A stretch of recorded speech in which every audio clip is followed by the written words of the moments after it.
Praise the Lord. ஆண்டவராய் இயேசுவின் நாமத்தில் இதை கேட்டுக்கொண்டிருக்கிற பார்க்குறவங்களை வாழ்த்துகிறேன், வரவேற்கிறேன். இன்றைய நாளிலும் ஒரு தலையங்கத்துக்காய் சிறு வார்த்தையை உங்களோடு பேச விரும்புகிறேன். என்னவென்றால், பிசாசுக்கு எதிர்த்து நில்லுங்கள், இல்லாவிட்டால் பிசாசுடைய தந்திரங்களை அறிந்து கொள்ளுங்கள். இன்றைய நாளிலும் நான் உங்களோடு பேசுகிறது சாத்தானானவன், பிசாசானவன். பிசாஸ் என்றால் அதுடைய சரியான அர்த்தம் எதிர்த்து நிற்கிறவன்.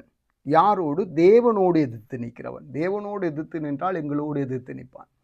அப்போ பிசாசானவனை நாங்கள் எதிர்த்து நிற்பதற்கு, அவனை ஜெயிப்பதற்கு 3 காரியங்களை நான் சொல்லுகிறேன். அந்த 3 காரியங்களை நாங்கள் ஜெயித்து விட்டோமா இருந்தால் சாத்தானை இலகுவாய் ஜெயிக்கலாம். ஏனென்றால் அவன் தந்திரமாய், அவன் திருடுகிறவனாய் வருகிறான். தந்திரமாய் வந்து நமக்குள்ளே தேவனுக்கும் எங்களுக்கும் விரோதமான தேவன் விரும்பாத காரியத்தை எங்களுக்குள் போட்டு தன் பக்கமாக இழுத்து தன்னுடைய பொல்லாத காரியங்களை எங்களுக்குள் போட விரும்புகிறதுனால நாங்கள் அவைகளை அறிந்து கொண்டு நாங்கள் அவைகளுக்கு விட்டு கொடுக்காதபடி தேவனுடைய வார்த்தைக்கு விட்டு கொடுத்து நாங்கள் இருக்கும்போது சாத்தானுக்கு எதிர்த்து நிற்க முடியும், ஜெயமுள்ள வாழ்க்கை வாழ முடியும்.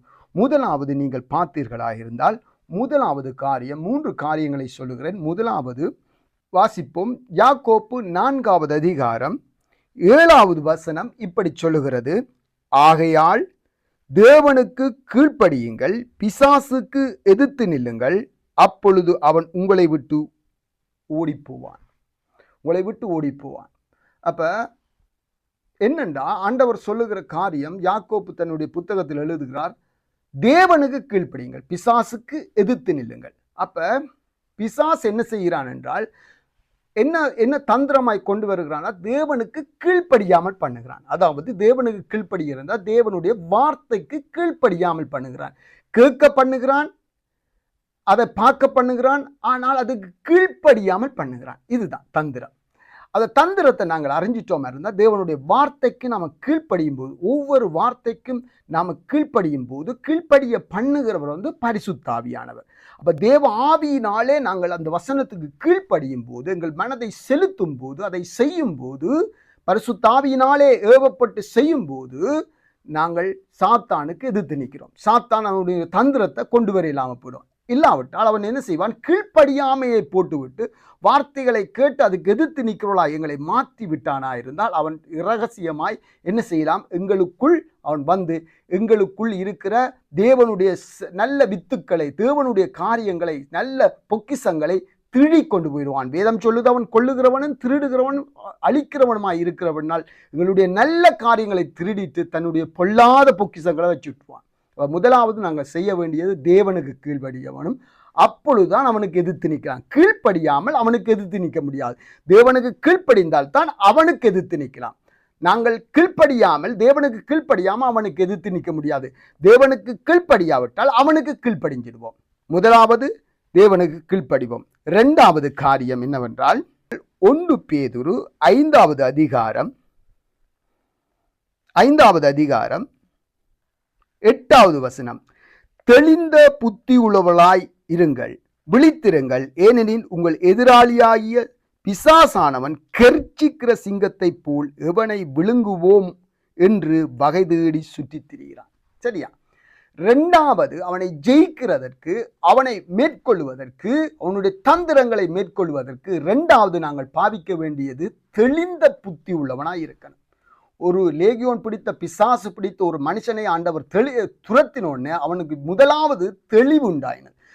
தெளிந்த புத்தி உள்ளவர்களா இருங்க. தெளிந்த புத்தி உள்ளவர்களா இருப்போமா இருந்தால் சாத்தானை ஜெயிச்சிடலாம்.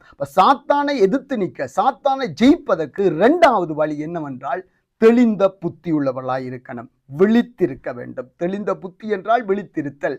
அப்ப ஆயத்தமாயிருத்தல், விழித்திருக்க வேண்டும். நம்முடைய எதிராளி எப்பொழுது எம்மை தாக்குவான் என்று விழித்திருக்கிறதற்கு தான் தெளிந்த புத்தி உள்ளவாய் இருக்க வேண்டும். 2வது வழி. 3வது வழி என்னவென்றால், எபேசியர் 4ஆம் அதிகாரம் 27வது வசனத்தை வாசிக்கிறேன். பிசாசுக்கு இடங்கொடாமலும் இருங்கள். அதுக்கு முதலாவது வசனம் சொல்லுகிறது, நீங்கள் கோபம் கொண்டாலும் பாவம் செய்யாதிருங்கள், சூரியன் அஸ்தமிப்பதற்கு முன்னே உங்கள் எரிச்சல் தனிய கடவுள். பிசாசுக்கு இடம் கூடாதீங்க, அதுக்கு எதிர்த்து நில்லுங்க. பிசாசுக்கு எதிர்த்து நிற்கிறேன்டா, இடம் கூடாம இருக்கிறேன்டா என்ன செய்யணும்னா, கோபம் கொண்டாலும் பாவம் செய்யக்கூடாது. அப்ப கோபம் கொண்டுட்டீங்க, உங்களுக்கு கோபம் வந்துட்டு, ஆனா சூரியன் அஸ்தமிக்கிறதுக்கு உங்களை எரிச்சல் தணிஞ்சிடணும், கோபம் தணிஞ்சிடணும். மன்னிப்பு கேட்கிறாள்கிட்ட மன்னிப்பு கேட்டு ஒப்புரவாகி அதை சரிப்படுத்தணும். படுக்கைக்கு முதல் நீங்க உங்களை சரிப்படுத்திட்டீங்க, வேகமா சரிப்படுத்திடுங்க. ஆனா பைபிள் சொல்லுது சூரியன் அஸ்தமிக்கிறதுக்கு இடையில, அதாவது மறைகிறதுக்கு இடையில உடனே போய் செய்திடுங்க. வழியில போகும்போது பொருந்திடுங்க, நல்மனம் பொருந்திடுங்க. மூன்றாவது காரியம், கோபம் கொண்டாலும் பாவம் செய்யாதீங்க. கோபம் வந்தாலும் அதுக்கிடையில நீங்க ஒப்புரவாகி சரிப்படுத்தி தூக்கத்துக்கு போங்க. கடைசி மட்டும் தூங்காதீங்க. நீங்கள் உங்களை ஒப்புரவாக்கி உங்கள் மனதை சரிப்படுத்தினால் சாத்தானிடத்திலிருந்து தப்பித்துக் கொள்ளுங்க. அவனுடைய பொல்லாத ஆயுதங்களை எங்களுக்குள்ளே கொண்டு வைக்க மாட்டான், பொல்லாத அரண்களை எங்களுக்குள்ளே கட்ட மாட்டான். எல்லாவற்றால் எங்களை கைப்பற்றிடுவான், எங்களை பிடிச்சிடுவான். நீங்கள் சாத்தானுக்கு எதிர்த்து நிற்க வேண்டும் அல்லவா, நல்ல ஒரு வாழ்க்கை வாழ வேணுமில்ல, வெற்றியுள்ள வாழ்க்கை வாழ வேணுமில்லவா, சாத்தானுடைய பொல்லாப்பை சுமக்கக்கூடாதல்ல. அதற்கு நான் சொல்லுகிற இந்த 3 வழிகளை, மிக முக்கியமான 3 வழிகளை கை கொள்ளுவோம். இவைகள் எல்லாம் வேதத்தின் அடிப்படையில் இருக்கிறதுனாலே, முதலாவது சாத்தானுக்கு கீழ்ப்படியாதீங்க, தேவனுக்கு கீழ்ப்படியுங்க. 2வது தெளிந்த புத்தி உள்ளவர்களாயிருங்க. 3வது கோபம் கொண்டாலும் பாவம் செய்யாதிருங்க. சூரியன் அஸ்தமிக்கிறதுக்கு உங்கள் கோபம் எரிச்சல் தனிய கடவதென்று வேதம் சொல்லுகிறது. இந்த வேதத்தின் வார்த்தைகளை கேட்டு நாங்கள் கை கொள்ளும் போது நாங்கள் வெற்றியுள்ள வாழ்க்கையை வாழலாம். God bless you. தேவன் அப்படியாய் செய்வாரா.